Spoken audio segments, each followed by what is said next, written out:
नमस्कार माझ्या मित्रांनो, मी निवृत्त प्राध्यापक डॉक्टर राजेंद्र रघुवीर देशपांडे आपणा सर्वांचं चरक संहिता मराठी ऑडिओ बुक भाग 4 मध्ये स्वागत करीत आहे. चरक संहिता मराठी ऑडिओ बुक भाग 4. मागील भाग 3 मध्ये आपण चरक संहिता सूत्रस्थान अध्याय 1 दीर्घंजीवितीय अध्याय या अध्यायामधील श्लोक नंबर 44 पासून 49 श्लोकाच्या पहिल्या ओळीपर्यंत श्लोकांचे अर्थ पाहिले आणि त्याच्यावर थोडीशी चर्चा देखील केली. माझ्या मित्रांनो, आपण हे जाणता की मी प्राध्यापक डॉक्टर देशपांडे आयुर्वेदाच्या प्रचारासाठी सातत्याने काहीतरी प्रयत्न करत आहे.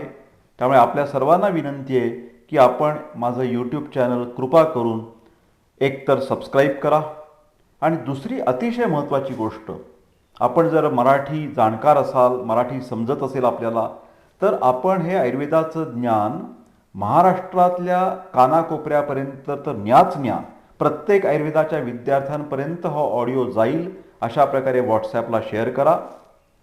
एवढंच नव्हे तर जगाच्या पाठीवर जिथे कुठे मराठी बांधव आहेत त्या सगळ्यांपर्यंत हे आयुर्वेदाचं ज्ञान पोहोचण्यासाठी आपण माझे हे ऑडिओ जे आहेत चरक संहितेवरचे ते सातत्याने त्याचं प्रसार करावा, ते व्हॉट्सॲपला शेअर करावेत अशी मी आपणाला नम्र विनंती करतो. चला चालू करूया. चरक संहिता सूत्रस्थान अध्याय 1 दीर्घंजीविती अध्याय श्लोक नंबर 49 ची दुसरी ओळ. या ठिकाणी आता कर्म याची चर्चा चालू झालेली आहे. प्रयत्नादी कर्म चेष्टितम उच्यते. काय आहे अर्थ याचा? प्रयत्न इत्यादी हालचाली किंवा क्रिया याला आयुर्वेदामध्ये कर्म असा शब्दप्रयोग केलेला आहे. थोडक्यात इंग्रजीमध्ये आपण ज्याला ॲक्शन असं म्हणतो, मग ती हृदयाची आकुंचन प्रसरणाची हालचाल असू द्यात, नंतर निश्वास उच्छ्वास ही क्रिया असू द्यात, हातपाय हलविण्याची क्रिया असू द्यात, मलमूत्र विसर्जनाची क्रिया असू द्यात, आयुर्वेदातील शस्त्रकर्म असू द्यात, पंचकर्म असू द्यात, या सर्व क्रिया आहेत मित्रांनो. त्याच्यावर थोडीशी अधिकची चर्चा आपण करूया. प्रयत्न या शब्दाचा काय अर्थ आहे बरं? प्रयत्न म्हणजे नक्की काय? तर कोणत्यातरी कार्यासाठी जी आपली प्रवृत्ती होते, कोणत्याही कार्यासाठी केली जाणारी प्रवृत्ती, याला आपण प्रयत्न किंवा एफर्ट्स असं म्हणतो. कार्यार्थम प्रवृत्तीही प्रयत्नम वा प्रयत्न. आणि अजून एक कर्म, यालाच अजून एक पर्यायी शब्द आहे, तो म्हणजे चेष्टा. आपण सगळेजण आयुर्वेदाची भाषा समजून घेतोय बरं का. चेष्टा या शब्दाचा अर्थ ही हालचाल, आणि हालचाल म्हणली की गती आली, मुवमेंट. काय आहे गतीचा अर्थ आयुर्वेदानुसार? एका ठिकाणाहून दुसरीकडे एखादा शरीरातला पेशी, मॉलिक्यूल, एखादी गोष्ट एका ठिकाणावरून दुसरीकडे जाणे, स्थानांतर होणं, याला आपण हालचाल असं म्हणतो. थोडीशी जरा अवघड भाषा वापरतोय. पूर्व संबंध विच्छेद, पूर्व संबंध विच्छेद आणि उत्तर संबंध स्थापन होणं, म्हणजे मागच्या गोष्टीशी, मागच्या मॉलिक्युल्सची डिटॅचमेंट, त्याच्यापासून सुटून जायचं आणि पुढच्या मॉलिक्यूलला पकडायचं. बरोबर आहे की नाही? डिटॅचमेंट आणि अटॅचमेंट हा जो प्रवास आहे त्याला आपण हालचाल, गती, चेष्टा असं म्हणतो. आयुर्वेदामध्ये या चेष्टा किंवा हालचालीचे अनेक प्रकार सांगितले आहेत. त्याच्यातील प्रमुख जे प्रकार आहेत, उत्क्षेपण, अपक्षेपण, आकुंचन, प्रसारण आणि गमन. मित्रांनो लिहून घ्या. आयुर्वेदानुसार गती किंवा कर्म किंवा हालचालींचे प्रमुख 5 भेद. नंबर 1 उत्क्षेपण, नंबर 2 अपक्षेपण, नंबर 3 आकुंचन, नंबर 4 प्रसारण आणि नंबर 5 गमन. आता उत्क्षेपण याचा अर्थ वरच्या दिशेला फेकणं. शरीर अवयव किंवा त्या संबंधातली जी द्रव्य आहे ते विशिष्ट पद्धतीने अधोभागापासून अलग करायचे आणि अपवर्ड डिरेक्शनला जायचं असेल तर त्याला उत्क्षेपण असं म्हणतात. आणि उत्क्षेपणाच्या एकदम विरोधी म्हणजे the movement at the direction of downward, गुरुत्वाकर्षणाच्या दिशेने खालच्या बाजूला जी गती होते त्याला आयुर्वेदाने अपक्षेपण असं म्हटलं आहे. कोणत्याही शरीर अवयवांच्या मध्ये जेव्हा संकोच घडतो, कॉन्ट्रॅक्शन, त्याला आकुंचन असं म्हटलेलं आहे.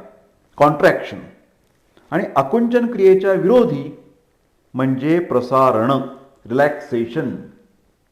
परत एकदा या सगळ्या कर्मांचं उत्क्षेपण म्हणजे अपवर्ड डिरेक्शननी मूवमेंट, अपक्षेपण म्हणजे डाऊनवर्ड डिरेक्शनने मूवमेंट, आकुंचन याचा अर्थ कॉन्ट्रॅक्शन, प्रसारण याचा अर्थ रिलॅक्सेशन. आता गमन म्हणजे काय? तर जी क्रिया दिशा किंवा प्रदेश यांच्यापासून वियोग आणि अन्य प्रदेशाशी संयोग घडवून आणते त्या क्रियेला गमन म्हणावं, मूव्हमेंट म्हणावं. या गमन क्रियेचे सुद्धा भ्रमण, रेचन, स्पंदन, तिर्यगमन असे विविध प्रकार सांगितलेले आहेत. थोडक्यात मित्रांनो, प्रयत्नपूर्वक केलेले शरीर व्यापार म्हणजे कर्म. प्रयत्नजनित, प्रयत्नपूर्वक केलेले शरीर व्यापार म्हणजे कर्म. आयुर्वेदाने वमन, विरेचन इत्यादी पंचकर्म सांगितलेली आहेत. त्यामध्ये सुद्धा पूर्वकर्म, प्री ऑपरेटिव्ह, प्रधान कर्म, ऑपरेटिव्ह आणि पश्चात कर्म, पोस्ट ऑपरेटिव्ह इत्यादी सुद्धा वेगवेगळे प्रकार आपल्याला कर्मांच्या मध्ये समजून घ्यावे लागतील. चरक संहिता सूत्रस्थान अध्याय 1 दीर्घंजीवितीय श्लोक नंबर 50. समवायो अपृथक भावो भूम्यादीनां गुणर्मताः स नित्यो यत्र हि द्रव्यम न तत्र अनियतो गुणः. या ठिकाणी आपल्याला समवाय हा एक नवीन शब्द आहे. आयुर्वेदामध्ये समवाय शब्दाला फार महत्त्व आहे. समवायी कारण म्हणजे काय? तर भूमी इत्यादी द्रव्यांचा आपल्या आपापल्या गुणांच्या बरोबर असणारा जो अपृथक भाव स्वरूपाचा संबंध आहे, नॉन सेपरेबल. अपृथक भाव म्हणजे काय इंग्रजीमध्ये? Non separable. त्याला समवाय असं म्हणतात. आपल्याला माहिती आहेत पंचमहाभूत: पृथ्वी, आप, तेज, वायू आणि आकाश. पृथ्वीचा गंध या गुणाशी संबंध, आप म्हणजे जलमहाभूत याचा रस या गुणाशी संबंध, तेज याचा रूप या गुणाशी संबंध, वायू याचा स्पर्श या गुणाशी संबंध आणि आकाश याचा शब्द या गुणाशी असणारा संबंध कसा आहे? तर तो न विलग करता येणारा आहे. आपण त्यांच्यामध्ये विभागणी करूच शकत नाही. द्रव्य आणि गुण यांचा इतका घनिष्ठ संबंध आहे. त्या घनिष्ठ संबंधाला आयुर्वेदामध्ये शास्त्रीय भाषेत समवाय असं म्हटलंय. समवाय हा नित्य असतो. जेथे जेथे गुण आहेत तेथे जेथे जेथे द्रव्य आहे तेथे तेथे गुण असणारच. त्यांच्यामध्ये कधीही अनिश्चितपणा नसतो. थोडक्यात याच्यावर चर्चा म्हणजे काय लक्षात घ्यायला पाहिजे तुम्हाला? समवाय म्हणजे अपृथक भाव आहे. Non separable entity. द्रव्यापासून समवाय वेगळा करता येत नाही. द्रव्य हे आधारभूत आहे आणि त्याच्या आश्रयाने गुण, कर्म, समवाय हे आश्रित असतात. समवाय हा द्रव्याखेरीज राहूच शकत नाही असाच याचा अर्थ आहे. वैशेषिक म्हणून जे दर्शनशास्त्र आहे त्याच्यामध्ये अपृथक्त्व यासाठी अयूत सिद्ध असा शब्दप्रयोग वापरलेला आहे. समवाय हा नित्य संबंध आहे आणि म्हणूनच तो अविनाशी आहे. या आत्ताच्या श्लोकामध्ये भूमी असा जो शब्दप्रयोग आला आहे, येथे सर्वच द्रव्यांच्या ठिकाणी असणारा म्हणजे आप, तेज, वायू या सगळ्यांच्या ठिकाणी अपृथक भाव असतो गुणांच्या मध्ये आणि द्रव्यामध्ये. आता म्हणूनच द्रव्याची कशी व्याख्या केली आहे पहा. श्लोक नंबर 51 ची पहिली ओळ. काय पाहतोय मित्रांनो, लिहून ठेवा. द्रव्याची व्याख्या. यत्राश्रितः कर्मगुणाः कारणं समवायी यत्तद्द्रव्यम्. यत्राश्रितः कर्मगुणाः कारणं समवायी यत् तद्द्रव्यम्. काय अर्थ याचा? ज्यामध्ये कर्म आणि गुण हे आश्रित असतात, म्हणजेच गुण आणि कर्माचे समवायी कारण म्हणजे द्रव्य. गुण आणि कर्माचं समवायी कारण म्हणजे द्रव्य. आता याच्यावर थोडी चर्चा करूया, स्पष्टीकरण ऐकून घेऊया, चर्चा करूया. जो कार्य घडवून आणतो किंवा ज्याच्या उपस्थितीशिवाय कार्य घडतच नाही अशा घटकांना कारण असं म्हटलं जातं. ही जी कारणं असतात ना मित्रांनो, ती आयुर्वेदाने 3 प्रकारची कारणे सांगितली आहेत. 3 प्रकारची कारणे लिहून घ्या. समवायी कारण, असमवायी कारण आणि निमित्त कारण. समवायी कारण, असमवायी कारण आणि निमित्त कारण. जेव्हा एखादं कार्य होतं त्या कार्यनिर्मितीसाठी या 3ही कारणांची उपस्थिती आवश्यकच असते. आता काही उदाहरणं पाहूयात. समवायी कारण म्हणजे ज्याच्यापासून साक्षात कार्य घडतं. उदाहरणार्थ, कापसाचे तंतू असल्याखेरीज कापड तयार होत नाही. माती असल्याशिवाय मडकं बनत नाही. थोडक्यात तंतू आणि माती किंवा मृत्तिका. तंतू हे कापडाचं समवायी कारण आहे आणि मृत्तिका किंवा माती हे मडक्याचं समवायी कारण आहे. म्हणजे असं आहे मित्रांनो, केवळ कापसाच्या तंतूचा ढीग तयार करून ठेवला म्हणजे काही कापड नाही काही होत.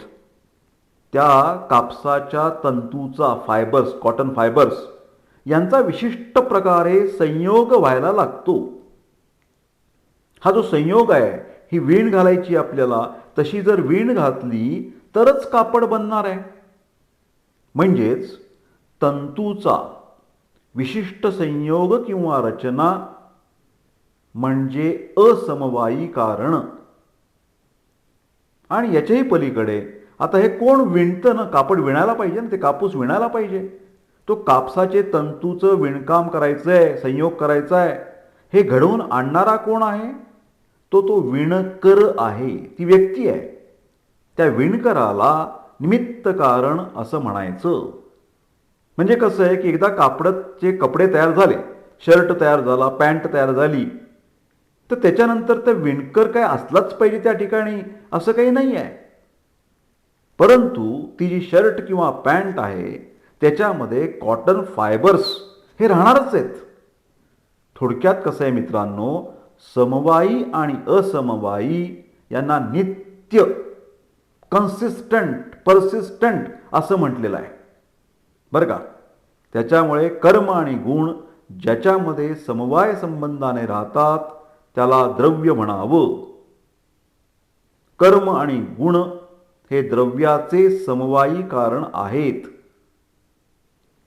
वैशेषिकांनी यासाठीच क्रियावत गुणवत समवायी कारणम द्रव्यम अशीच व्याख्या केलेली आहे. चरकसंहिता सूत्रस्थान अध्याय 1 दीर्घंजवितीय अध्याय श्लोक नंबर 51. द्रव्यची व्याख्या पाहिली. आता आपण काय पाहणार आहे? गुणांची व्याख्या. व्हॉट इज मीन्ड बाय गुण? हे सगळं फार महत्त्वाचं आहे बरं का. द्रव्य गुण कर्म सिद्धांत हा चरकाने सांगितला आहे सूत्रस्थानाच्या पहिल्याच अध्यायामध्ये. These are the basic principles of Ayurveda. गुणांची व्याख्या. समवायी तु निश्चेष्टः कारणं गुणः. समवायी तु निश्चेष्टः कारणं गुणः. द्रव्याच्या आश्रयाने राहणारे समवायी कारण म्हणजे गुण, परंतु ते स्वतः, गुण स्वतः मात्र निष्क्रिय असतात.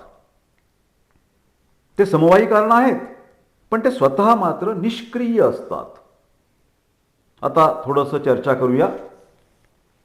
म्हणजे द्रव्याची व्याख्या केल्यानंतर आता गुणांचं लक्षण सांगितलेलं आहे. द्रव्य आणि गुण यांच्यामध्ये आश्रयाश्रयी भाव आहे.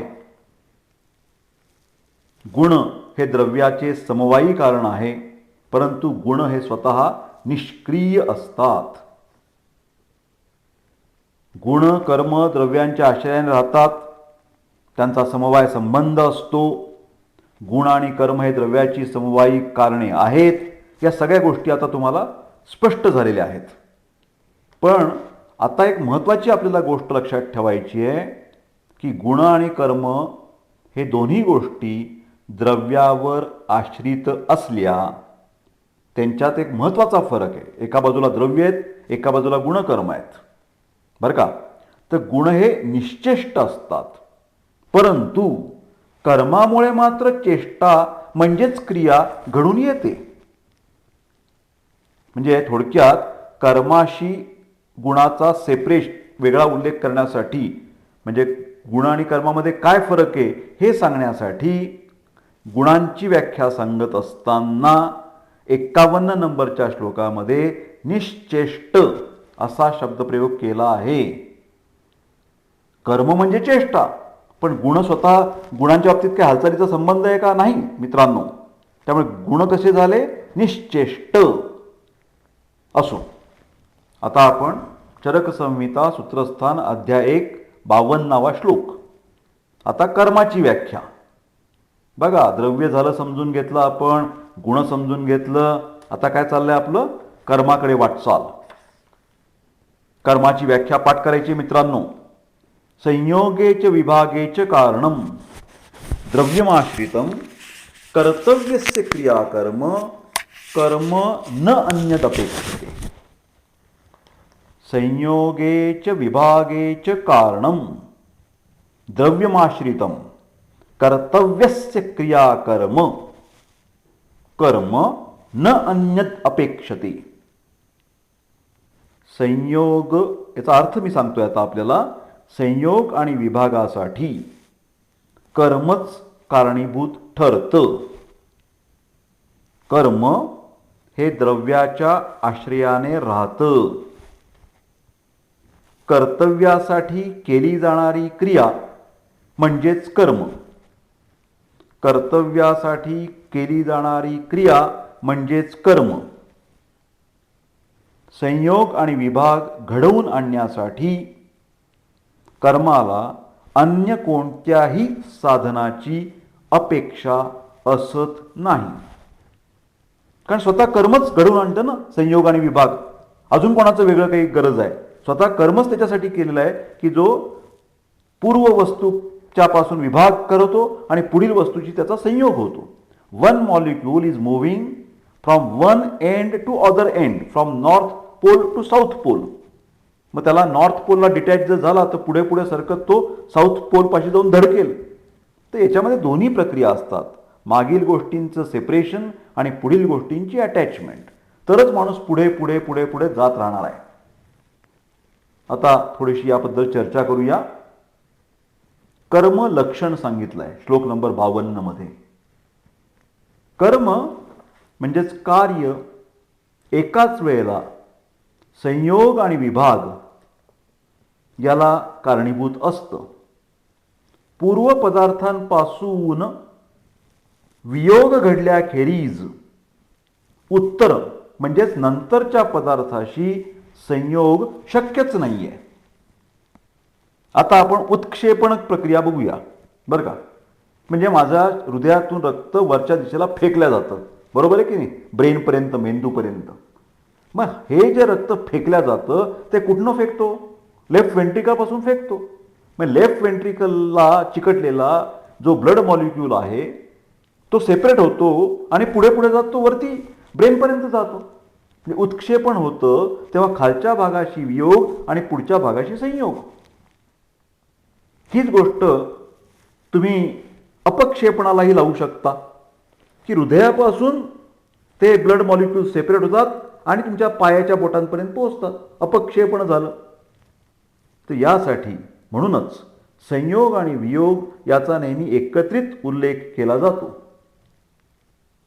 आता कर्म हा जो शब्द आहे ना, कर्म म्हणजे हालचाल, क्रिया, ॲक्टिव्हिटी, याच्यासाठी अनेक पर्यायी शब्द आहेत. कर्म शब्दामध्ये दैव किंवा अदृष्ट यासाठी सुद्धा हा शब्द वापरला जातो, दैवासाठी किंवा अदृष्ट गोष्टींसाठी.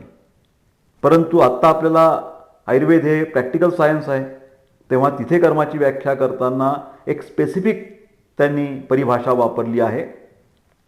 ही सुद्धा एक डेफिनेशन पाठ करा. कर्तव्यस्य क्रियाकर्म असं आपण नेहमी म्हणायचं. कर्तव्यस्य क्रियाकर्म.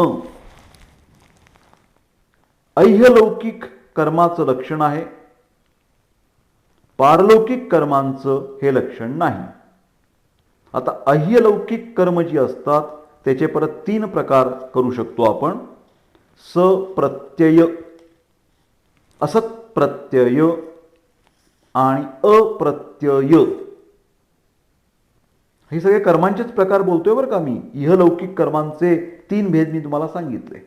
पारलौकिक कर्मांबद्दल, नशिबाबद्दल, दैवाबद्दल, अदृष्ट कर्मांबद्दल आपण चर्चा करूया नको. आपण आता इहलोकात राहतो आहोत. या लोकांवरती या ठिकाणी होणारी जी कर्म आहेत ती 3 प्रकारची आहेत. सप्रत्यय, असत्प्रत्यय आणि अप्रत्यय. सत्प्रत्यय म्हणजे काय? बुद्धिपूर्वक, जाणीवपूर्वक केलेलं कर्म, ज्याच्यामध्ये आचार रसायन, एथिकल कोड ऑफ कंडक्ट याचाही संबंध येईल. आता असत्प्रत्यय म्हणजे काय? तर सत्प्रत्ययाच्या एकदम अपोजिट, चांगलं वागणं आणि वाईट वागणं, ज्याला आपण प्रज्ञापराध असं म्हणतो. धी धृती स्मृती विभ्रष्टः यत् कुरुते अशुभम प्रज्ञापराधम तम विद्यात सर्व दोष प्रकोपणम. ते प्रज्ञापराध नावाची जी काही कर्म आहेत त्याला असत्प्रत्यय असं म्हणलं जातं. आणि म्हणजे काही आपण चांगल्या बुद्धिपूर्वक गोष्टी करतो, काही गोष्टींमध्ये आपली बुद्धी व्यवस्थित चालत नाही, आणि काही जी कर्म असतात त्याला अप्रत्यय म्हणजे आपोआप घडणारी कर्म. उदाहरणार्थ गुरुत्व, एखाद्या ठिकाणचा वेग, या गोष्टी या आपोआप घडत असतात. आपल्या शरीरामध्ये सुद्धा तुम्हाला माहिती आहे व्हॉलेंटरी आणि इनव्हॉलेंटरी नावाच्या मुवमेंट्स असतात, बरोबर आहे की नाही. म्हणजे उदाहरणार्थ हात आणि पाय हलवणं ही सत्प्रत्यय झालं, बरोबर आहे. पण अप्रत्ययाचा अर्थ काय की माझं हृदय चालवणं हे माझ्या हातातली गोष्ट नाही आहे, ती आपोआप घडणारी गोष्ट आहे. तर या प्रकारच्या ज्या गोष्टी असतात त्याला आयुर्वेदात सुद्धा सत्प्रत्यय, असत्प्रत्यय आणि अप्रत्यय नावाचे शब्दप्रयोग काही ठिकाणी केले गेलेले आहेत. थोडक्यात माझ्या मित्रांनो, आत्तापर्यंत आपण सामान्य इत्यादी 6 पदार्थांचा चर्चा किंवा उहापोह केला असं म्हणावं लागतं. आता आपण पुढे जाणार आहोत. चरकसंहिता सूत्रस्थान अध्याय 1 दीर्घंजीवितीय याच्यामध्ये 53 नंबरच्या श्लोकामध्ये काय सांगितलंय? फार महत्त्वाचा श्लोक आहे बरं का. आयुर्वेदाचं प्रयोजन. हे आयुर्वेदशास्त्र का शिकायचं आपण सर्वांनी? त्याचं छानपैकी याचं चरकाने स्पष्टीकरण दिलंय. कार्यम धातु साम्यम इह उच्यते. धातु साम्य क्रियाच उक्ता तंत्रस्य अस्य प्रयोजनम. पहिली ओळ काय सांगते की ही जी कार्य आहेत, कर्म आहेत, ती कुठली आहे? तर कार्यम धातु साम्यम, धातूंना साम्यावस्था आणावयाची. Equilibrium, balanced state. Homeostasis, homeostasis म्हणजे फिजिओलॉजी, शारीर क्रिया, क्रिया शारीर. सगळं कसं बॅलन्स्ड पाहिजे. समदोषा समाग्निश्च समधातू मलक्रिय. हा बॅलन्स आपल्याला निर्माण करायचा आहे मित्रांनो. पण धातू साम्य क्रिया असं म्हणत असताना या ठिकाणी केवळ धातू म्हणजे सप्त धातू, रस, रक्त, मांस, मेद, अस्थि, मज्जा, शुक्र एवढेच नाहीत. हे तर आहेतच. पण या ठिकाणी धातू साम्य म्हणजे करायचं म्हणजे काय? तर दोष, धातू, अग्नी, मल या सर्वच भावपदार्थांच्या मध्ये आपल्याला साम्यावस्था आणावयाची आहे, टिकवायची आहे. आणि पुढे असं म्हणताय, धातु साम्य क्रियाच उक्ता तंत्रस्य अस्य प्रयोजनम. इथे तंत्र म्हणजे कुठलं तंत्र? सायन्स कुठलं आहे? आयुर्वेद सायन्स. प्रयोजन म्हणजे काय आहे? उद्दिष्ट आहे. माझ्या आयुर्वेदाचं हे उद्दिष्ट आहे की मला धातु साम्य क्रिया मेंटेन करायची आहे. आता हेच गोष्ट धातु साम्याबाबत वाग्भटाने सुद्धा सांगितलेलं आहे. काय सांगतोय तो? विकारो धातु वैषम्यम साम्यम प्रकृतिरुच्यते. विकार, आजारपण, डिसीज म्हणजे काय? तर धातूंच्या मध्ये वैषम्य, काहीतरी वृद्धी तरी असेल, ऱ्हास तरी असेल. आणि याच्या उलट साम्यम प्रकृतिरुच्यते. फिजिओलॉजी म्हणजे इक्विलिब्रियम, फिजिओलॉजी म्हणजे साम्य, फिजिओलॉजी म्हणजे बॅलन्स, फिजिओलॉजी म्हणजे होमिओस्टॅसिस.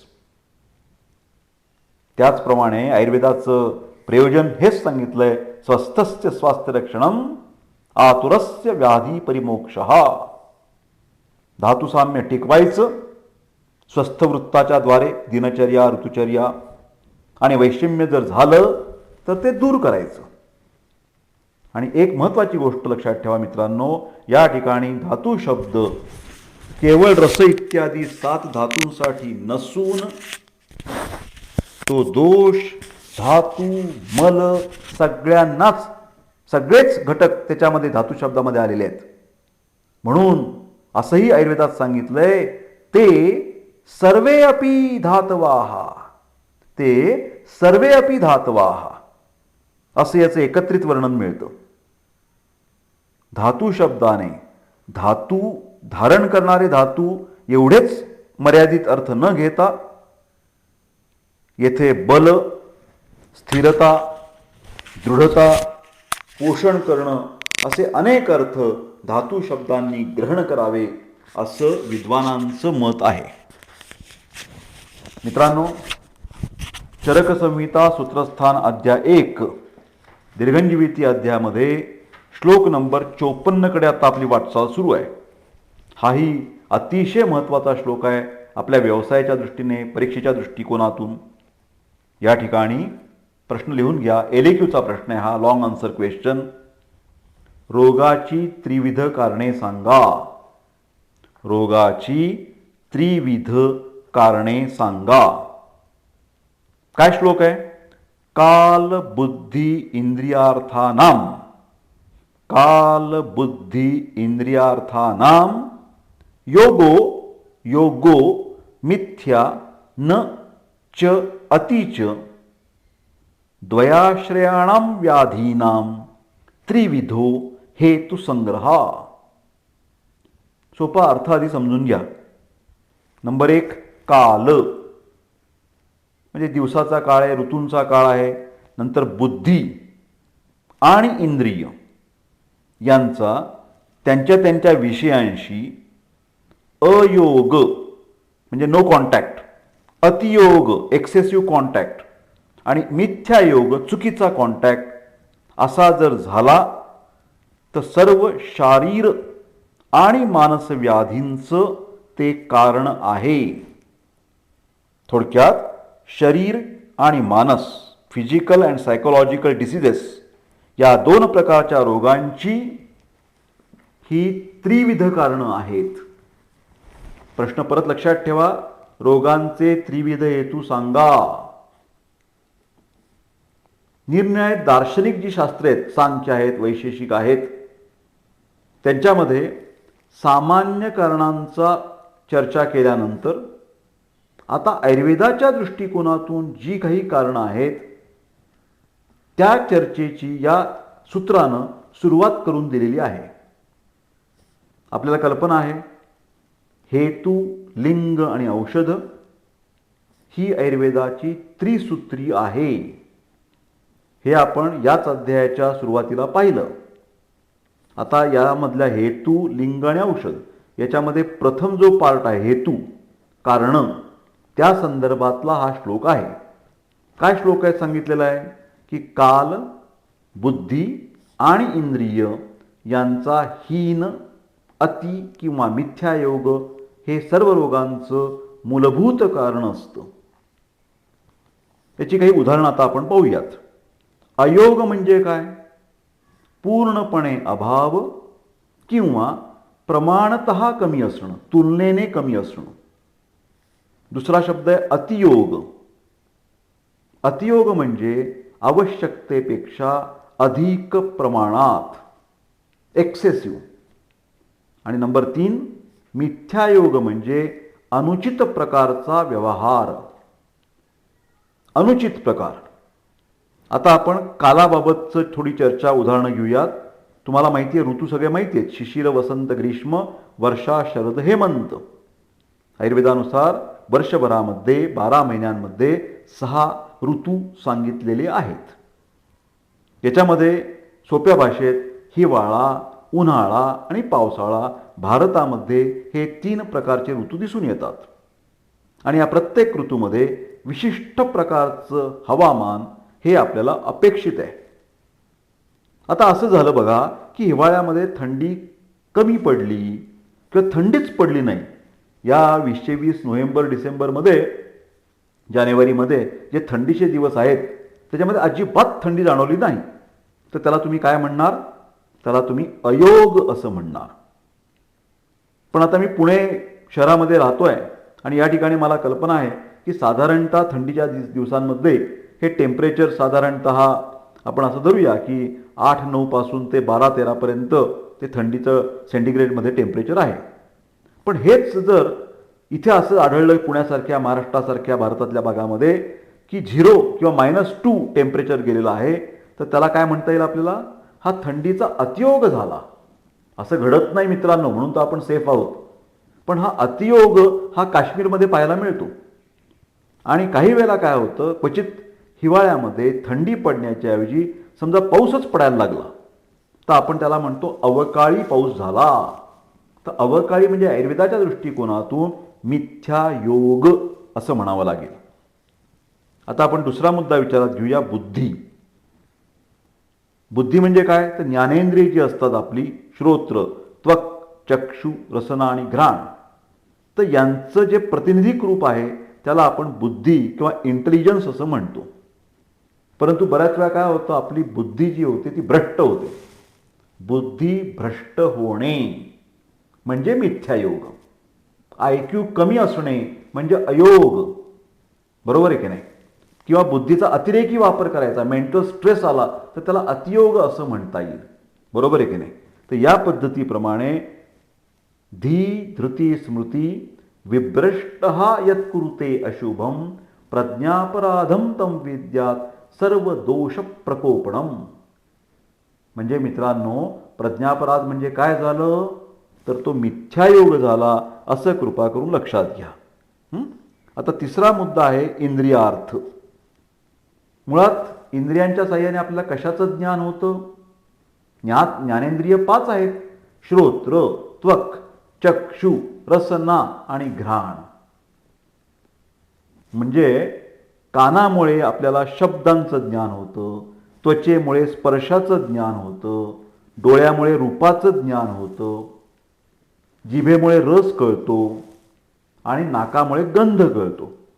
तर या शब्द, स्पर्श, रूप, रस, गंध यांना इंद्रियार्थ म्हणतात. आता याचा सुद्धा अयोग होणं, अतियोग होणं किंवा मिथ्यायोग होणं याच्यामुळे माणूस आजारी पडतो. आता हे का घडतं, तर मुळामध्येच ते प्रज्ञापराध झाल्यामुळेच, म्हणजे आपली बुद्धी नीट काम करत नाही, त्यामुळे असं घडतं. काही सोपी उदाहरणं पाहूयात आपण, की कानाने दिवसभरामध्ये कोणतीच गोष्ट ऐकायची नाही बिलकुल. ज्याला आपण स्पेसचं ट्रेनिंग म्हणतो ना, आकाशात जायचं आहे, तुमच्या कानावर एकही शब्द येणार नाही, असं जर एखाद्या माणसाला साऊंड प्रूफ खोलीमध्ये कोंडून ठेवलं 5 दिवस, आठवडा, महिना, तर निश्चितपणाने त्याच्या शरीरावरती वाईट परिणाम होणार आहेत. कारण ते काय झालं, शब्दांचा अयोग झाला. दुसरी एखादी घटना आहे, ज्याला आपण साऊंड पोल्युशन असं म्हणतो. म्हणजे जे ट्रॅफिक पोलीस असतात की नाही, ते दिवस रात्र पापू पापू सगळे प्रचंड ट्रॅफिकचा आवाजाचा अतिरेक त्या ठिकाणी होत असतो, अतियोग होतो. आणि बऱ्याच वेळा या ट्रॅफिक पोलिसांना कानामध्ये आवाज येणं, बहिरेपणा येणं अशा प्रकारच्या तक्रारी होतात. त्याचं मूळ कारण काय आहे, तर श्रोत्रेंद्रियांचा त्याच्या शब्द या अर्थाबरोबर अतियोग झाला. आता अजून एक वेगळी गोष्ट लक्षात घेऊया, की एखाद्या घरी कौटुंबिक कलह भरपूर आहेत आणि सारखे नवरा बायको एकमेकांशी भांडतायत. कडाक्याची ती भांडणं असतात, कटकटी असतात. तर त्यांच्या ज्या मुलांच्या कानावरती जे शब्द प्रयोग पडतील, एकमेकांना शिव्याशाप देण्याचे प्रकार, हा कसा प्रयोग झाला, हा मिथ्यायोगा झाला असं आपल्याला म्हणावं लागेल. मित्रांनो, चरकाचार्यांनी या हीन, मिथ्या आणि अतियोगाचं वर्णन पुढे तिस्त्रषणीय अध्यायामध्ये केलेलं आहे. तिस्त्रषणीय अध्याय पुढे आहे, तो आपण बघणारच आहोत. आता आपण पुढच्या श्लोकांकडे जाऊया. चरकसंहिता सूत्रस्थान अध्याय 1 श्लोक नंबर 55. काय सांगितलं या ठिकाणी? या ठिकाणी रोगांचं आश्रयस्थान सांगितलं आहे. बघा, शरीर सत्वसंज्ञं च शरीरम सत्वसंज्ञं च व्याधी नामाश्रयो मतः तथा सुखानां योगस्तु सुखानां कारणं समः. शरीर आणि मन हे दोन्ही गोष्टी रोगांचं आश्रयस्थान आहे. पण त्याचबरोबरीने मित्रांनो, शरीर आणि मन हे सुखाचंही आश्रयस्थान आहे, हे विसरू नका तुम्ही.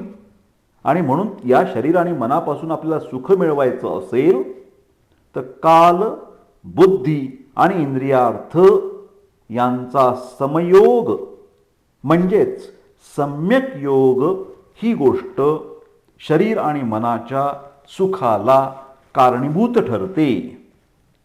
म्हणजे आता आपणच ठरवायचं की या काळाच्या बाबतीत, काळ तर आपल्या हातात नसतो, परंतु प्रज्ञापराध करायचा का नाही, नंतर इंद्रियार्थांच्या बाबतीमध्ये अयोग, अतियोग, मिथ्यायोग होऊ द्यायचा का सम्यक योग होऊ द्यायचा, हे आपण ठरवायचं आहे. असो, त्याच्यावर 1-2 वाक्य अधिकची सांगतो. रोगाचं आश्रयस्थान या संदर्भातला श्लोक आहे. येथे सुख या शब्दातून आरोग्य अपेक्षित आहे. सुख म्हणजे आरोग्य.